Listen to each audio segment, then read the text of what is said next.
Hey, what's going on, everybody? Welcome back to the My Favorite LJN tournament revisited.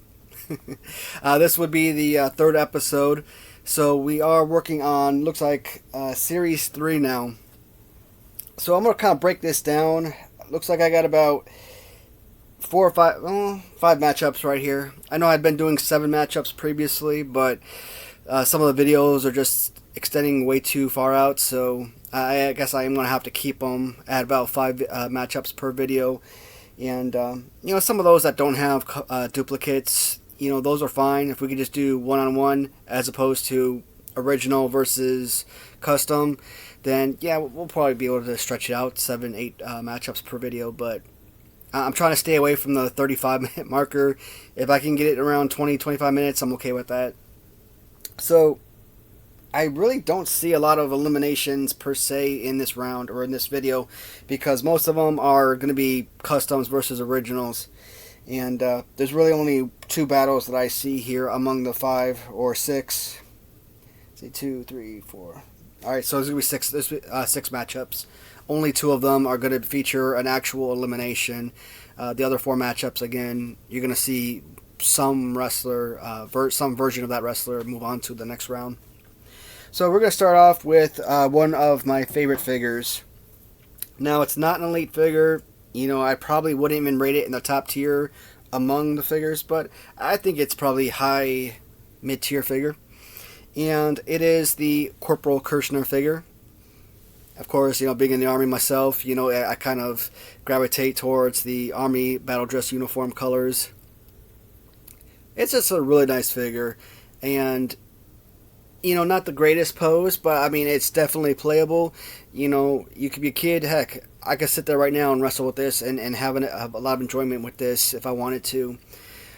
This right here is the clean-shaven version of the Corporal Kirshner figure, and this is probably one of the only, maybe SD Jones as another one, that has a legitimate a variant. Yeah, we could say Jimmy Hart too. Why not? So some of the figures I talked about, like Jesse Ventura, I don't think that anyone that you've seen would actually have a legitimate variant of that particular figure. But display-wise, very, very nice, awesome. I love the, well, this one looks red, but I think it should be a maroon beret. Decent fighting pose. Kind of like have that one-arm body slam, so you don't have like the Hulk Hogan type where you could actually sit there and scoop them. Something I've noticed in past videos of this tournament that I made when I first started, I talked about not only body slam poses, but I also talked about having the legs spread far apart enough to the point where they themselves can be body slammed. And that right there is an additional bonus of why I love certain figures so much. It just it's not only can they insert damage, but they can take damage and just have a lot of fun being a kid and just goofing off and having yourself a blast with those matches. So again, this is Corporal Kirshner, first version, which is the babyface. Second version, no major change. This one, you're most likely not going to be able to see it, but this is the stubble version of Corporal Kirshner. Again, when you're kind of like looking at them, you really can't really notice a difference there. So you got babyface, got the stubble version, and you come into the third variant, which is the bearded Corporal Kirshner. Easily my favorite version of all the variants. I love the beard. It's absolutely amazing. So this one, this is one I got from Random Treasures. I think they took an actual stubble Corporal Kirshner. Or actually, they may have taken a regular babyface one. So they do have the Corporal Kirshner with beard. And this figure sells for over $400 online, so they're the original. I don't know about the customs, but I would assume they'd probably still go for a couple $100 easy. Absolute gorgeous piece. I mean, I love that. I mean, when you look at these, they're just so plain. This right here is fantastic. I do have from my buddy Eric, again Wrestling Writer on eBay. He is doing a Corporal Kirshner with kind of like an Arctic type of color scheme. I guess a lot of white, gray mixture. So I was kind of worried about doing this video because I really wanted to include some of those commissions that some of those figures I commissioned to do. I really wanted to add them in this video, or add them in this tournament. The only other thing I could think about doing is if they arrive days later, weeks later, when I do the next video featuring that particular wrestler or whatnot, I could just kind of do like a quick battle between those two, and then have that winner take off against the person they were supposed to go up against. So I don't have that Arctic version yet, but what I do have is the Air Force. This is actually more Navy in my opinion, but the Air Force Corporal Kirshner custom from Wrestling Rider, which is among his figures that he's done personally. Easily one of my top 10 favorite figures. Absolutely amazing. Love the color scheme. I mean, look at that. That is just such great artwork. And for this, I'm not going to harp on these figures for too long. I mean, we're 6 minutes in of the first round. So at this rate, we're probably going to go closer to 40 minutes. There's no doubt. Corporal Kirshner Custom is moving on to round 2. Absolutely fantastic. Love it. Alright, so the next battle. Well, you know what? I'm actually going to break these up. It is a tag team. And so, if we break it up into tag teams, that means I will give you the 8 matchups, or 7 matchups in this video. First one is going to be Davey Boy Smith. I've said it before. When I think of the British Bulldog, I think of the UK colors. You know, the white pants with the UK flag. Think Hasbro Series 4. That's the British Bulldog I know. I never even knew about Dynamite Kid, not until I started collecting LJNs. And then for a while there, I couldn't tell you which one was who. Of course, as the weeks pass, you look at the figures when you're bidding on them, and I bid on these still, even though I own like several duplicates. The British Bulldogs, the pants color scheme of this is absolutely fantastic. Don't get me wrong. I despise the fighting pose. When Ram Treasures, when they did the Bad News Brown, obviously they mimicked after what it was supposed to look like in the original LJN / Grand Toys version. But the whole one arm up, horrible. I mean, that's just a terrible design. You have like this awesome one arm body slam, but I mean, who's so strong to the point where they can slam you one handed? So that to me, I don't like that. That's terrible. Yeah, you jump off the ring, throw a clothesline or something, but I don't know, man. I don't gravitate towards this particular figure a whole lot, and it's because of that terrible pose. Is it the worst pose? No. I'd probably rate it bottom mid-tier. Now, I don't know if I would necessarily classify this as, among the worst. 72 original figures. I said 51 to 72 is bottom tier. This would probably be somewhere in the neighborhood of 45 to 50. So it's just not one of my favorites.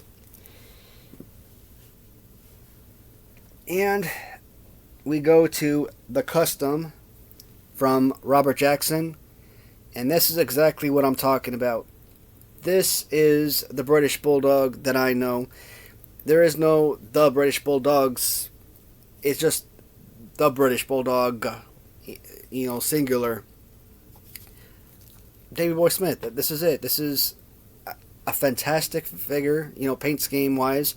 And what I love about Davey Boy Smith, I'm going back and I'm watching a ton of, Royal Rumble and WrestleMania videos, and there's some other stuff like Sergeant Slaughter type videos, all his best matches and things like that. Seeing him in battle royals and stuff. This man is a legitimate contender time after time. He's not someone who comes into the ring, fights for a couple minutes, gets tossed out. To me, I don't even see a purpose of bringing in a wrestler if you're just going to eliminate him within the first 5 minutes.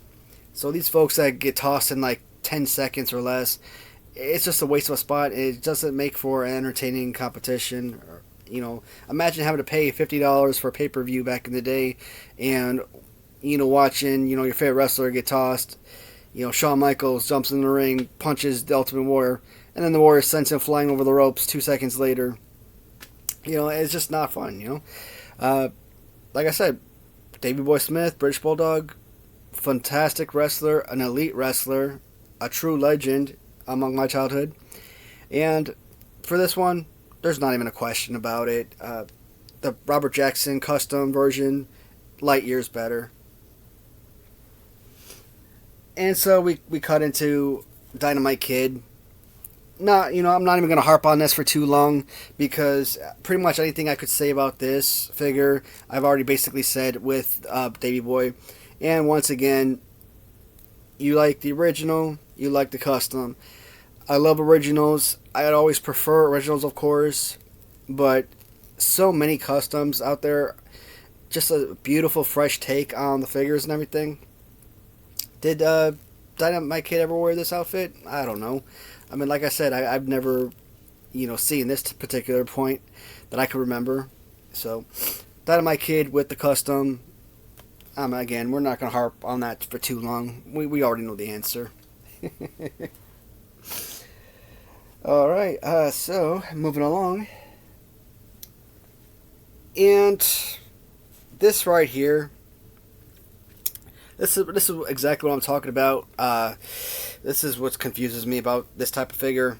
It's kind of like the original San Francisco Toymakers, Nasty Boys, Harlem Heat. You got like 50,000 different color schemes, and it's so annoying.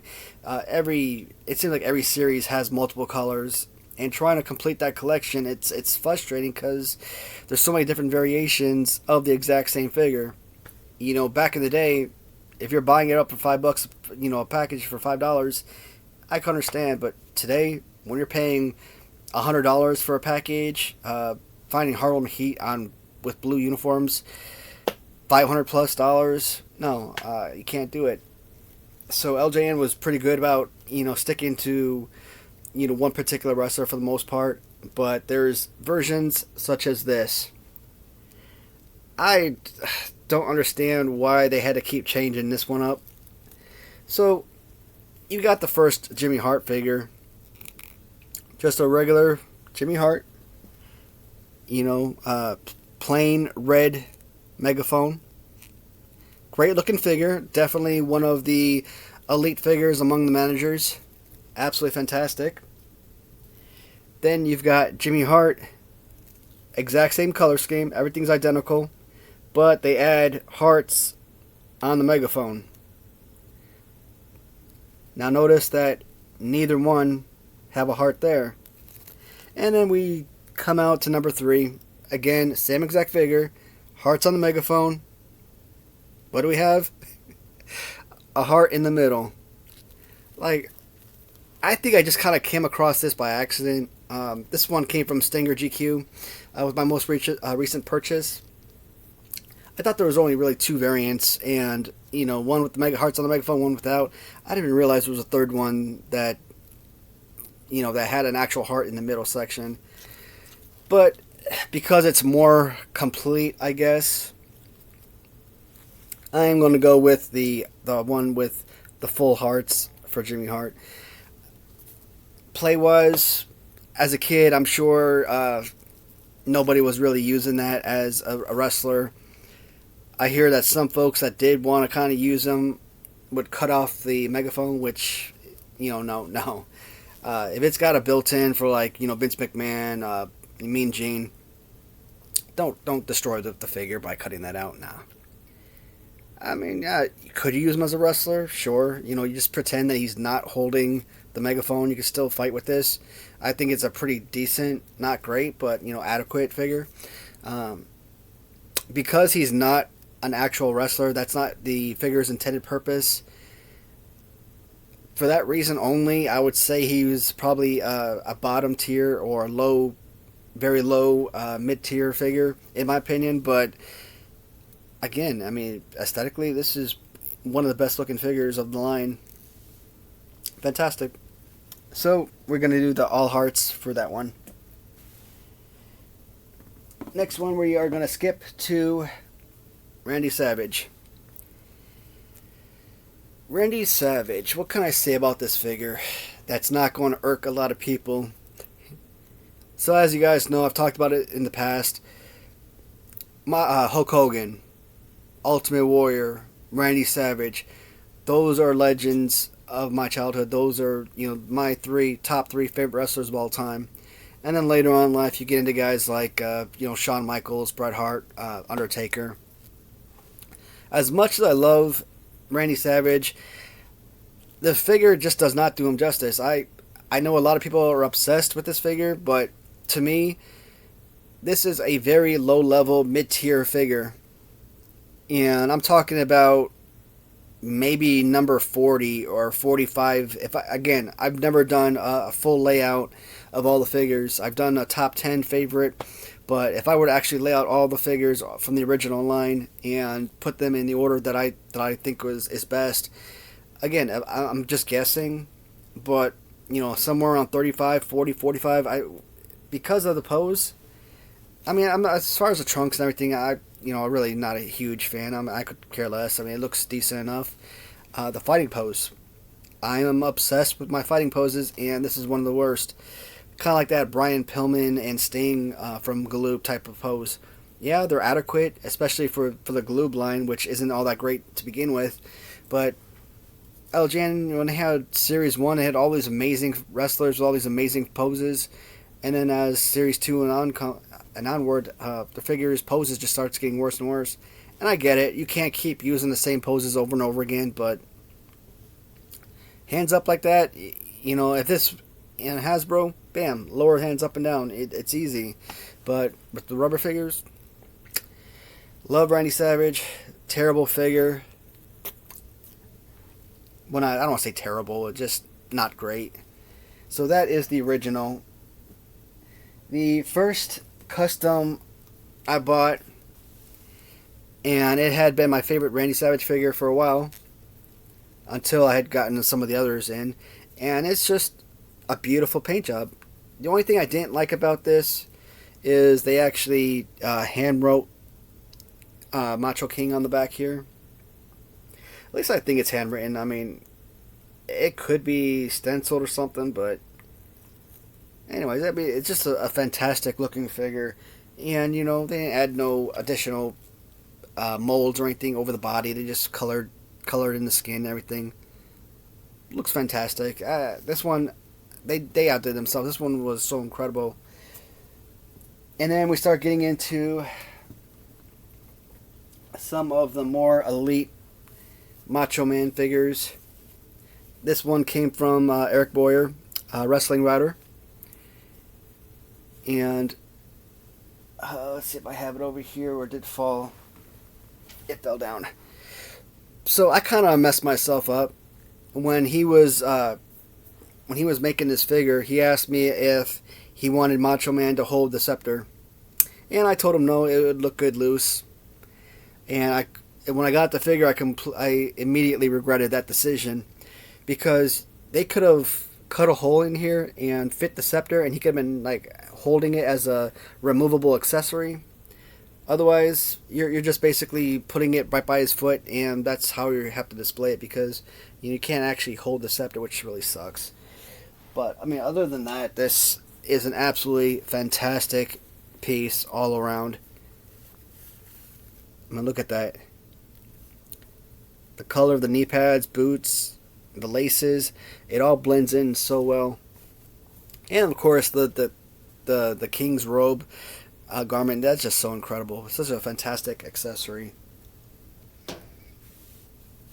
So I think these next two, if I'm not mistaken, came from Buddy Daly. You notice him as Stinger GQ on eBay. So first one is the Mega Powers. To me, I still think the Mega Powers with Hulk Hogan and Randy Savage is the most dynamic tag team of all time. Because I don't really consider them a legitimate tag team like Steiner Brothers or Nasty Boys, Legion of Doom, the Rockers. I probably can't put them on that list, but you were talking about two of the most elite wrestlers in the business, in my opinion. And the only other combination. Like I said before, probably like Ultimate Warrior with Hogan, but absolutely fantastic. And again, I love the Mega Powers robe. Just kind of seeing Randy Savage though decked out in Hulk Hogan colors. He just looks so awkward. Absolutely love the figure. Obviously I remember this. I remember them fighting, tagging together. But kind of like looking at the color scheme between the two. A phenomenal figure, absolutely elite. Love this one. And then we get into the second one. This too is a Macho King figure. I love that they put this little t-shirt on here. That looks so cool. But it's kind of like, I guess, glued down or something, so it's not really removable. Got the whole crown, which is actually popping up. I actually broke the top. Well, not really broke it. It's just kind of like bent downward, though. The Macho King part is kind of, I don't know, too much glue on it, so it's kind of like blocking it. But again, sticking with the white and gold boots. And here it is. So very, very similar to an extent.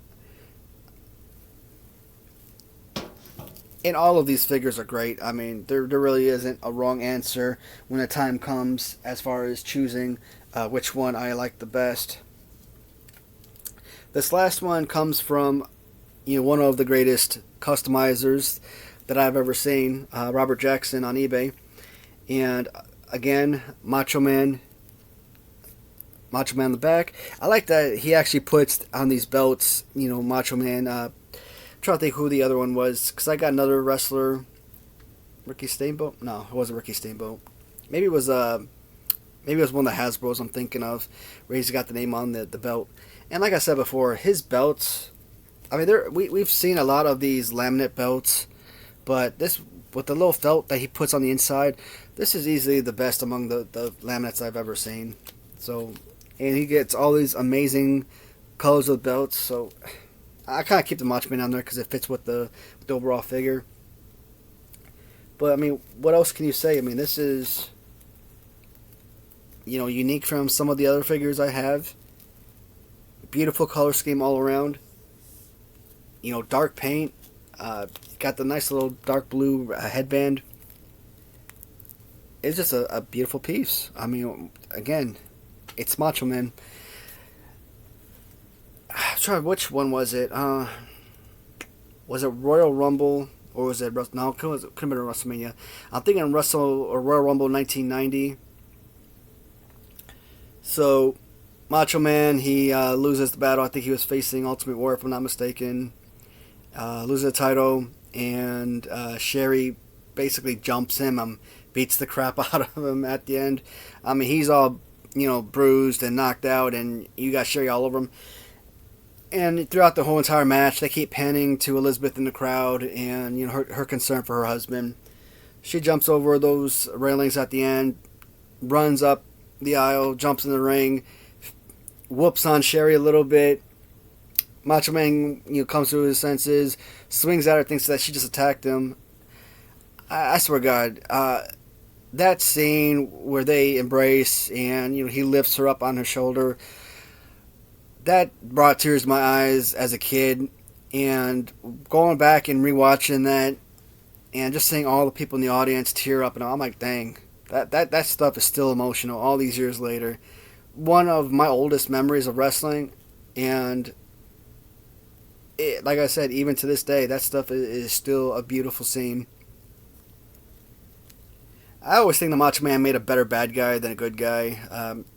I just think his whole personality-wise, it just fit the mold so well. For this particular round, I am going to go with the Eric Boyer Wrestling Rider Custom. And it was really a tough call. I mean, this was not an easy decision. I think a lot of the times the accessories definitely help, sway which way you're going to go. But any one of these could have won. Wrestling Rider Macho Man Custom moves on to round 2. Alright, so the next round, or next battle, is going to consist of Jesse Ventura. I don't know where I put him. I think I've listed him as like the 5th worst figure of the LJN line. And when I saw this on Andrew Sable's page, I loved it. I thought it was a fantastic looking figure. You know, like I said, I've mentioned this many times. He sells figures that are meant for adult collectors. You know, very rare are you going to find some kind of like major discrepancy on the figure. Beautiful looking figure, but I mean, again, this sideways hand pose that he does, you got to basically punch someone sideways. It's just so dumb. He can't really do anything. You can't jump off the rope, drop a elbow or anything on him. It just, I guess you could drop an elbow, but it's just a very awkward figure. If his hand was facing forward, maybe I could see and say something. And maybe if this hand was up a little bit and this hand was facing forward, maybe that would actually give me a pretty adequate body slam pose. I don't know. But it's just not a fun figure. I mean, it's like Lex Luger from Galoob. Yeah, I would use the heck out of it because I had it, but I mean, it's nothing I would get enjoyment from. And the only thing that I could say, trying to find a loose championship belt. Nah, forget it. I don't have a loose belt, so I'll use this as a belt. This right here. This is like the only benefit of this figure is you put a championship belt and it can dangle there if you don't want to put it around their waist. Because this figure looks so much like Hulk Hogan, it is so commonly used to create Hulk Hogan figures, but Hogan has so many figures and so many great customs, and to use a figure with a terrible pose that you really couldn't, and even if it's just a display piece, I want the figure to be posed in the right way, and this one is just terrible. And he goes against the magnificent Don Muraco. As I said before, when I get these figures in, I kind of slap them together for a few moments, just, acting a fool, just kind of get a feel for the figures and whatnot. And before I got this figure, I really wanted them. I wanted, because I hadn't been using the original figures for my personal display, my personal collection. I've always been going out and acquiring duplicates, so I have basically two collections. The second collection was something I could work with. That way I could kind of get a feel for the figures and have better information to talk about during these videos. And so Don Muraco, based on the fighting pose, I thought he was going to be a really good figure to work with. Good punch and body slam and whatnot. And then I got him in the ring, and it just it wasn't an enjoyable experience. And it's like Tito Santana. You'd think with the arms way out, it would be a phenomenal figure to work with, and it's not. It's not enjoyable, and other than a slap or a punch, you really can't do anything with the figures. If you try to do a body slam, you basically come up to about this spot here. So, no. Neither one have any working attribute as far as actual fighting technique. At least with Jesse Ventura, I could say you could dangle the championship belt from his arm if you wanted to. Don Muraco's going to win. Unlike the last time I did these videos, I'm not going to sit there and go back and forth for 20 minutes.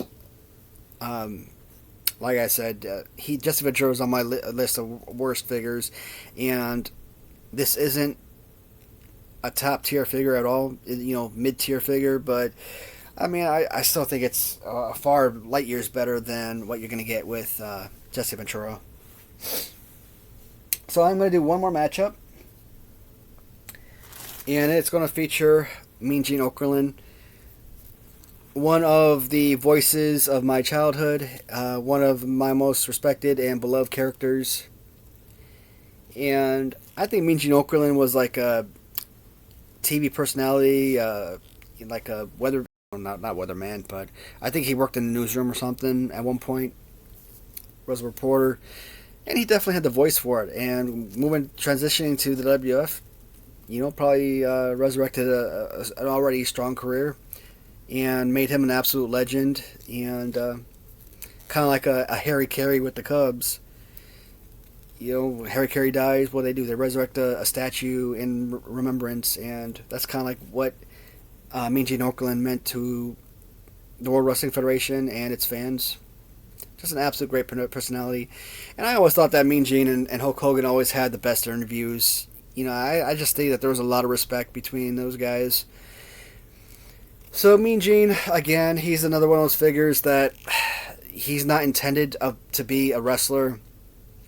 So I'm not like really focused on a figure like this as far as fighting pose. Could you use him as a wrestler if you wanted to? Absolutely. Does he have the best, body slam pose or punching and all that? No, and he's excessively small, so wouldn't exactly be the most ideal. In this one, he's going to square off against Mr. Fuji. Mr. Fuji,